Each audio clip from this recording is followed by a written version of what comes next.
মেসেঞ্জারে কার সাথে চ্যাটিং করি সে ছেলে না মেয়ে কিভাবে বুঝবো? অনেকেরই প্রশ্ন। ফেসবুক টিমের আমি সরাসরি প্রশ্ন করেছিলাম, তারা আমাকে আনসারটা দিছে।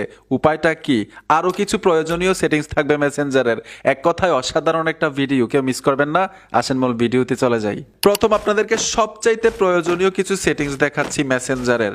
আমি মেসেঞ্জারে চলে আসলাম, আর অবশ্যই কমেন্ট করে জানাবেন যে আপনার কোনটা উপকার হয়েছে। উপরে দেখুন তিনটা লাইন আছে, এই লাইনটার উপরে ট্যাপ দিবেন। ট্যাপ দেওয়ার সাথে সাথে এখানে সেটিংস লেখাটা আছে, সেটিংসে চলে আসবেন। একটু নিচে চলে আসবেন, এখানে লেখা আছে নোটিফিকেশন অ্যান্ড সাউন্ড, এই অপশনটার উপরে ট্যাপ দিবেন। ট্যাপ দেওয়ার পরে একটু নিচে চলে আসবেন। নিচে আসার পরে এখানে লেখা আছে নোটিফিকেশন প্রিভিউজ। এখান থেকে আমি এই অপশনটা সব সময় অফ করে রাখি। এখন অন করে রেখেছি আপনাদেরকে বোঝানোর জন্য। অফ করে কেন রাখি, আপনার উপকারটা কি হবে এটা যদি অফ করে রাখেন।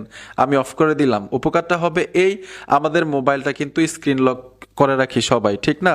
ধরুন আপনার মোবাইলটা আপনি স্ক্রিন লক করে মোবাইলের মধ্যে ইন্টারনেট কানেকশন দিয়ে টেবিলের উপরে রাখলেন, দূরে কোথাও চলে গেলেন অথবা বাসায় রেখে দূরে কোথাও গেলেন। আপনার প্রিয় মানুষটা অথবা পার্সোনাল একটা মানুষ মেসেঞ্জার থেকে কোনো কিছু লিখে পাঠাইলো, সাথে সাথে দেখবেন স্ক্রিনের উপরে শো করে, ঠিক আছে? যদি আপনি এইখানে এসে এই অপশনটা অফ করে রাখেন, তাহলে আপনার মোবাইলটা স্ক্রিন লক করা, মোবাইলের মধ্যে ইন্টারনেট কানেকশন দেওয়া, মেসেঞ্জার থেকে কোনো কিছু পাঠাইলেও স্ক্রিনে শো করবে না। এর জন্য অফ করে রাখবেন। দ্বিতীয় সেটিংসটা আরও প্রয়োজনীয় এবং প্রত্যেকটা ব্যক্তির দরকার, ঠিক আছে? আমি মেসেঞ্জারে চলে আসব। মেসেঞ্জারে আসার সাথে সাথেই দ্বিতীয় সেটিংসটা দেখাচ্ছি। উপর থেকে 3 লাইনে ট্যাপ দিলাম। এইখান থেকে আমরা সেটিংসে চলে আসবো। দেখুন সেটিংসে টাচ করে দিলাম। একটু নিচে চলে আসবেন।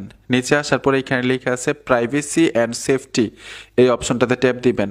ট্যাপ দেওয়ার পরে একটু নিচে চলে আসবেন। এইখানে লেখা আছে protect IP address in call. এই দেখুন protect IP address in call, এই অপশনটার উপর ট্যাপ দিবেন। এই অপশনটার কাজটা কি? Protect IP address in call. যখন আপনি মেসেঞ্জারে অডিও কলে ভিডিও কলে কথা বলবেন, আপনার আইপি অ্যাড্রেস ট্র্যাক করতে পারবে না যদি এইখান থেকে এই অপশনটা অন করে রাখেন। মেটা আপনাকে নিরাপত্তা দিবে, ঠিক আছে?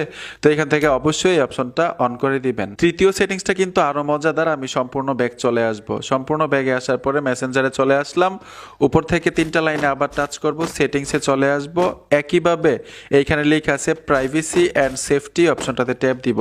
ট্যাপ দেওয়ার সাথে সাথে এখানে লেখা আছে অ্যাপ লক, মানে হচ্ছে আপনার মেসেঞ্জার অ্যাপটাকে লক করে রাখতে পারবেন থার্ড পার্টি কোনো অ্যাপ্লিকেশন ছাড়াই, ঠিক আছে? আপনি যখন মেসেঞ্জারে প্রবেশ করবেন তখন ওই লকটা চাইবে, তো আপনি তো আপনার লকটা জানবেনই, আপনি প্রবেশ করতে পারবেন। অন্য কেউ কিন্তু আপনার মেসেঞ্জারে প্রবেশ করতে পারবে না। খুবই নিরাপত্তা দিবে। তো এর জন্য অ্যাপ লকে এসে আপনারা এই অপশনটা অন করে দিবেন। আপনি ফিঙ্গার অ্যাড করতে পারেন, প্যাটার্ন লক অ্যাড করতে পারেন, পিন লক অ্যাড করতে পারেন, মানে আপনার স্ক্রিনে যেই লকটা দিয়ে রাখছেন মোবাইলে